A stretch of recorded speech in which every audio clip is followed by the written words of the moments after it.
folks, Chris Voss here from the ChrisVossShow.com. Hey, coming in with another cool product from Kingston.com.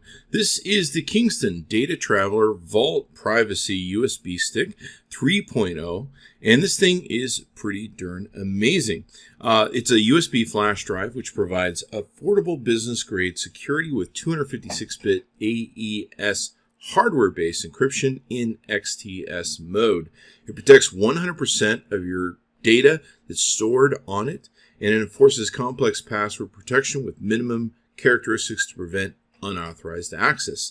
It also locks down and reformats after 10 intrusion attempts, so it'll go ahead and wipe itself if somebody's trying to break into it. And it also features a read-only access mode with the safe console that you can take and get with the software that comes with it to prevent and avoid potential malware risks.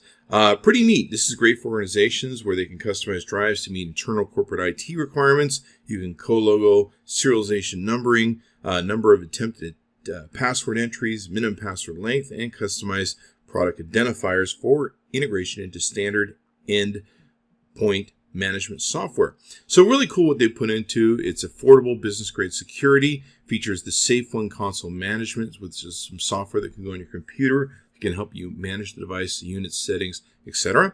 And it's available with Antivirus Protection from ESET2. It's customizable to meet specific internal corporate IT requirements, as we mentioned, and it's USB 3.0 for super speed with FIPS 197 certified and TAA compliant. Comes in several different models where you can have standard, antivirus, or managed, and you can also select capacity from 4 gigabytes to 64 gigabytes. Very impressed with the software, of course, and the products from Kingston. As always, we use them here on the Chris Voss Show, so we definitely love them. Be sure to check it out. Go to Kingston.com. That's Kingston.com. Check out the DataTraveler Vault Privacy 3.0. Oh my gosh, look what's in this box. I'd love to show you, but first you've got to subscribe, like the channel, and get notifications for your mobile thing. And then you can see what's inside boxes like these as we unbox the latest technology for you. Be sure to check it out. Oh, wow, that's pretty. See you next time. Or click any of these videos. Either way. Got to find out what's in the box.